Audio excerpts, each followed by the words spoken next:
Okay, everybody, I want to talk about chapters 15 through 17. This is not going to be the prettiest video of all times, but I think it will get the job done. So I want to talk a little bit about what we see in those chapters. Hopefully, if you're keeping up with your reading, which I really hope everybody is doing, these are great chapters. If you're not caught up, pause this video, go get your books out, spend a little bit of time, do the work. The book is worth reading and it stays really good.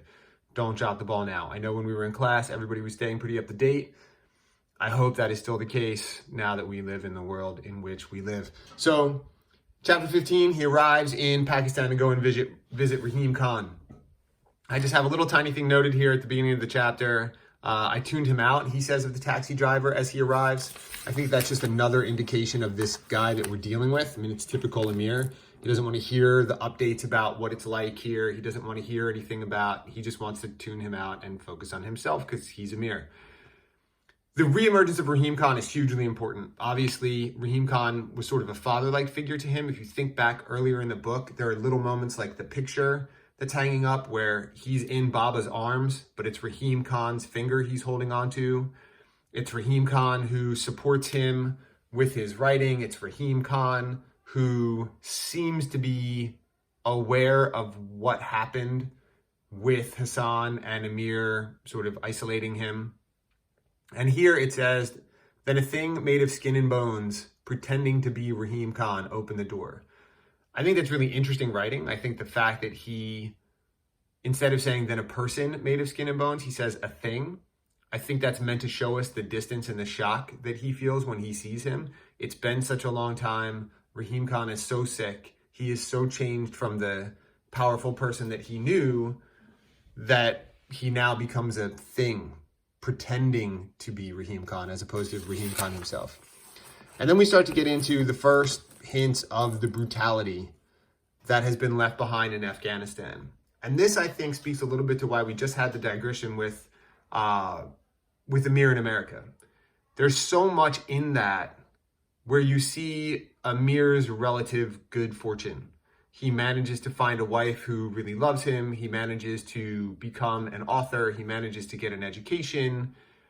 He sort of manages to reconcile himself with Baba. So there's all of this good stuff happening for him. And then we hear this account on the top of page 199 of Rahim Khan being at a soccer game, a soccer match to watch and just be entertained, and being smashed in the face by a Kalashnikov by one of the Taliban. And that's your first indicator of the absolute brutality that we are headed toward over the course of this particular section. And then down there near the bottom of the page, we hear about the Northern Alliance. This is the next development in the leadership is probably the wrong word, but the political situation. So what's important over here on page 200 is the way in which the Taliban is greeted like heroes. That's what my sloppy marginal notes say. It says, the disarray of the Northern Alliance allowed the Taliban, backed by us, to look like heroes.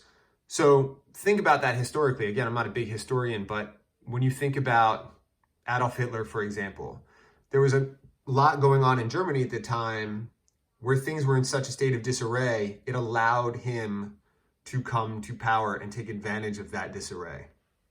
And that's really what's going on here with the Taliban. Down at the bottom of that page, there's an interesting comment by Rahim Khan. So they're talking about all of the bad things that are going on, and he says, but I'm not surrendering to fate here. I'm being pragmatic. I've seen several good doctors here, and they have given the same answer. I trust them and believe them. So this one, he's talking about his cancer and the fact that he doesn't think he can be cured. And he gives this line where he says, there is such a thing as God's will, which is a statement very much based off of religion and faith. In contrast to that, you get Amir's response, which says, there is only what you do and what you don't do. Obviously, that resonates with what he did not do back in that alley when he was 12. And what I have written up there in the corner is that a pragmatic response or is it cynical?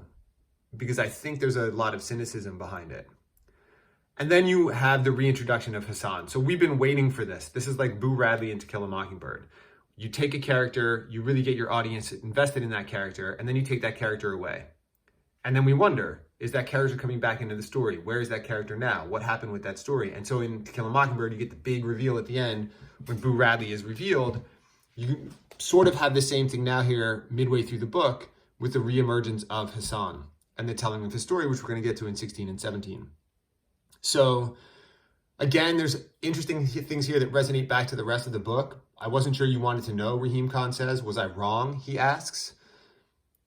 And I have written there, he's always seen into who he really is. He seems to have a real understanding of Amir, enough to know that even though he had news of Hassan, he wondered if Amir wanted that news, or if in fact Amir was trying to flee from that past by going to America, by distancing himself, by setting up Hassan, all of that stuff. Rahim Khan seems to be into it.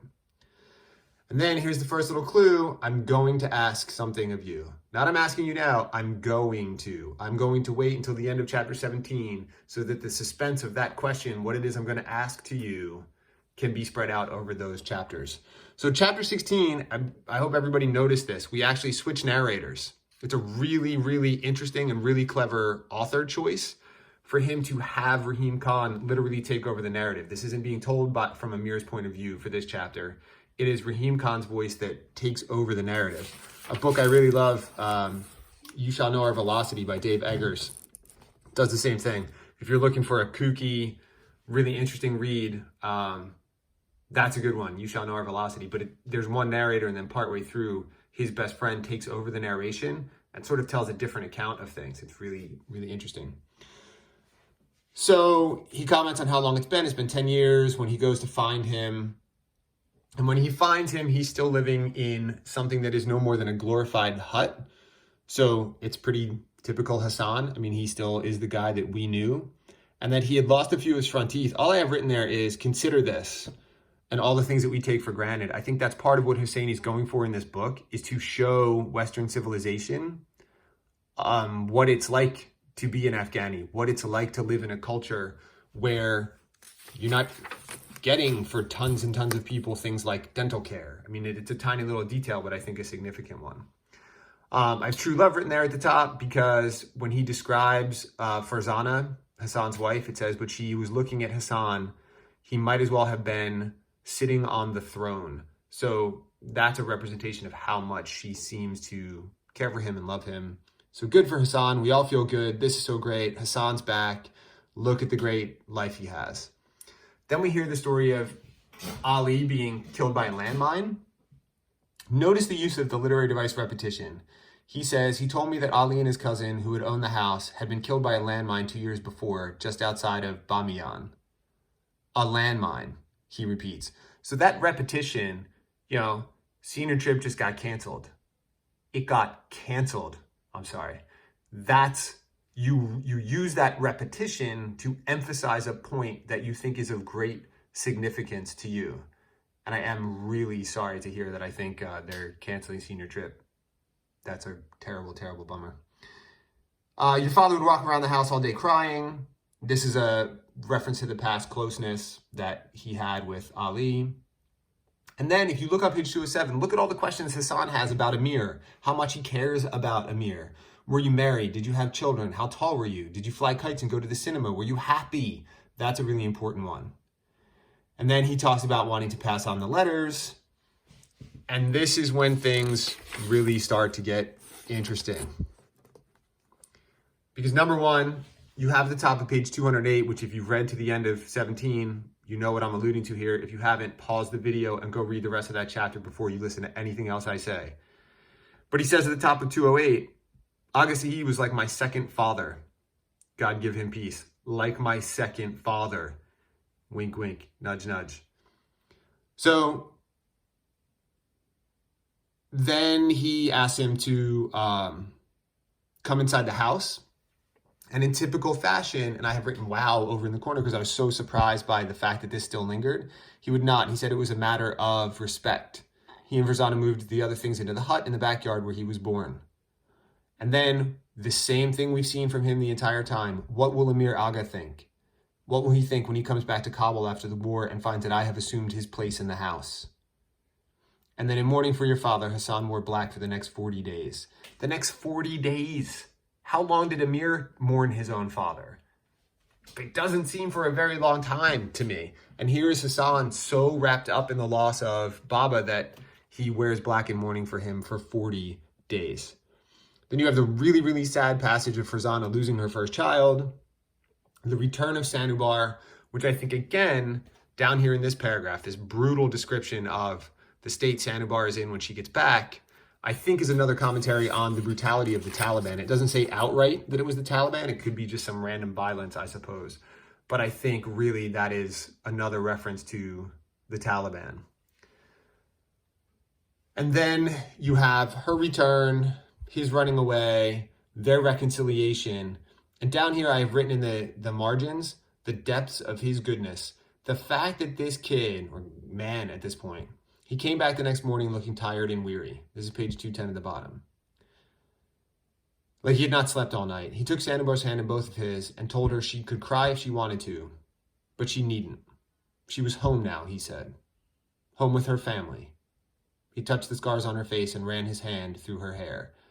That is a level of forgiveness that you don't often see in life, in literature, in movies. And it's so typical of Hassan's character.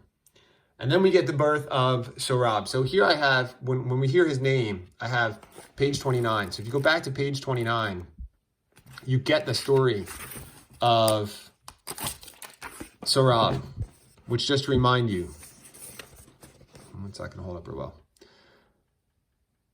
Rustam mortally wounds his valiant nemesis Sohrab in battle, only to discover that Sohrab is his long-lost son. Stricken with grief, Rustam hears his son's dying words. If thou art indeed my father, then thou hast stained thy sword in the lifeblood of thy son.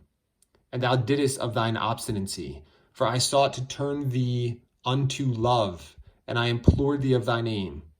For I thought to behold in thee the tokens recounted of my mother, but I appealed unto thy heart in vain, and now is the time gone for meeting. And Hassan asked him to read it again. So, and then down here, Sohrab who only longed for his father's love. Personally, I couldn't see the tragedy in Rostam's fate. After all, didn't all fathers in their secret hearts, yada, yada, yada. So there's an important thing there about the resonance between that story and the sort of unknowing injury of someone who actually is blood related to you. Again, hint, hint. And so we hear all about how Hassan taught Sohrab how to use a slingshot. So we get almost like a Hassan 2.0. Later, by the time he was 8, he become deadly with that thing. I miss him terribly. And then this really important passage where when the Taliban arrived, we heard already that they were welcomed as heroes, but not by Hassan. Hassan sees the return of the Taliban, or the arrival of the Taliban, and he says, God help the Hazaras now, Rahim Khan. And Rahim's like, what do you mean? The war's over. It's going to be peace and happiness and calm. But he just turned off the radio and asked if he could get me anything before he went to bed. A few weeks later, the Taliban banned kite fighting. And 2 years later, in 1998, they massacred the Hazaras. And that brings us to chapter 17, which is probably the most brutal of all the chapters in the book. So just like we switched narration to have Rahim Khan narrate, now we're going to essentially switch narration again and have Hassan narrate briefly. It's not him from the very beginning. It's back to Amir. But once the letters begin, then you hear Hassan in his own voice. And the first most important thing here is the Polaroid picture of Hassan, where he sees someone who exuded a sense of self-assuredness, of ease. It was in the way he stood, his feet slightly apart, his arms comfortably crossed on his chest, his head tilted a little toward the sun. Well, that idea of self-assuredness and ease, those are the things Amir has never had. He has never been self-assured, and he has never felt at ease. And then you get a series of letters. The letter starts off, the first one pretty generic. The second one, we get another one of these really brutal accounts of Farzana being assaulted in the street by being hit by the Taliban. And what's really problematic is this idea down here that Hassan can't do anything about it. I mean, imagine what it feels like to be in that position where you're watching your loved one be assaulted and you know that you cannot respond, because if you respond, they're simply going to shoot you, and that's it. And then not only is she alone, but now your son is an orphan. And so there's an incredible weight behind these letters and this story. And then we get over here to the conclusion of his letters. First of all, you get these really brutal dreams, the nightmares. And then you get, I dream that someday you will return to Kabul and revisit the land of your childhood. If you do, you will find an old faithful friend waiting for you. That language, old faithful friend waiting for you. The fact that he's describing himself as faithful, the fact that he remains a friend, the fact that he is still waiting even after all the terrible things that Amir did in getting him kicked out of his house and framing him and all, he still considers himself a faithful friend who's waiting to reconnect with Amir. And then you get the absolute tipping point of the story. The fact that the Taliban come along, they find Hassan living in the house. Rahim Khan's no longer there. So he's just a Hazara living in this big fancy house, which is obviously not going to fly. All he has to do is walk away and go back to Hazarajat. That's it. When they say, you can't be in here, pack up, they tell him, pack up your bags, be out by the end of the day. Instead of just packing up his bags, his loyalty to that family and to the need to protect their home from the Taliban and the need to make sure that their stuff will be there if and when Amir ever returns back, he refuses to go. And as a result, he's executed, and so is his wife, which leaves his son. And that is where the story is headed. So here, I wanted to see you before I die, but that's not all. And here I have written the quest. Here is his chance for redemption. So we've talked a lot about if this is going to be a redemption story, there's going to need to be some serious redeeming doing. And even at the beginning of this chapter, when he's like, I tuned out the taxi driver, he's still not a character who's even close to redemption. He's still the jerk that we've known the entire time. So if we're going to have a redemption story, there's got to be something significant. So what do? We take Hassan, the one that he thinks he has betrayed, and we give him a son. Then we execute Hassan and his wife, so now the son is an orphan, leaving no one left to take care of him. The only one potentially to take care of him is Rahim Khan. We're going to kill him off. He's dying of cancer, which is going to leave no one but Amir to try to rectify the situation. And here comes your shot at redemption. Because if you need to be redeemed from all the terrible things you do, going back into Kabul in the middle of Taliban-controlled disarray and trying to rescue Sarab from an orphanage, that's going to be a tall task. And his first typical Amir responses are, I don't want to go to Kabul. I can't. Why me? Why can't someone else go here? Why can't you pay someone to go here? I'll pay for it if it's a matter of money. To which he replies, why you? I think we both know why it has to be you, don't we? So that goes to that idea that we've seen those little glimpses early on when everything happens with Hassan, that Amir is known by Rahim Khan, that Rahim Khan knows what's up. Here he flat out calls him out. He says, recounts that story that we've talked about when Baba says, there's something missing in that boy. Rahim, a boy who won't stand up for himself, becomes a man who can't stand up to anything. And then he looks right at him. I wonder, is that what you've become? That's really calling him out. What I'm asking from you is to grant an old man his dying wish. And so there it is. As soon as they introduce Rahim Khan as dying, as somebody who's studied a lot of literature, I start thinking, oh boy, this is a dying wish quest. That's a thing that happens a lot in literature. If you really want somebody to do something, you make it your dying wish. And then, who's going to refuse someone their dying wish?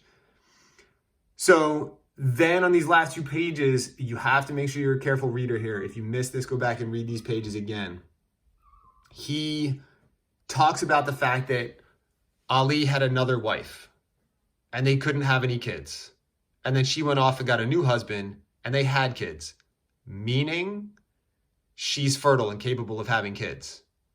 So the reason they weren't able to have kids would not be because she's not fertile. It would be because Ali is infertile. Which means, wait, who got Sanubar pregnant? And he says, what does this have to do with anything? She left him childless after 3 years and married a man. That's what I'm trying to tell you. I began to see where he was going, but I didn't want to hear the rest of it. I didn't need any of this. Ali was sterile. No, he wasn't. He and Sanubar had Hassan, didn't they? They had Hassan. No, they didn't, Rahim Khan said. Yes, they did. No, they didn't, Amir. then who dash, I think you know who. That's Baba, ladies and gentlemen. Amir and Hassan are brothers. So that means he's blood related to Sarab. And now begins the tale of redemption, if in fact Amir can be redeemed. So there you go. I would like to hear sort of reactions to this. What I would like you to talk about is what you realize now after watching this video that you didn't realize when you read, and any other lingering questions that you have, or observations, things that we didn't talk about in this video. So I want you to post those two things up in comments. I just want you to post up number one, and you can separate these. You can put like number one, what do you know now that you didn't know then? And number two, what do you know now that you didn't know before you watched the video? In other words, what did you learn from watching this? What clicked in your head and you went, oh, I see that now. I didn't catch that when I read it. And number two, what other passages do you think are important that we haven't talked about, and or what questions do you have? All right, that's it. We'll touch base. Bye.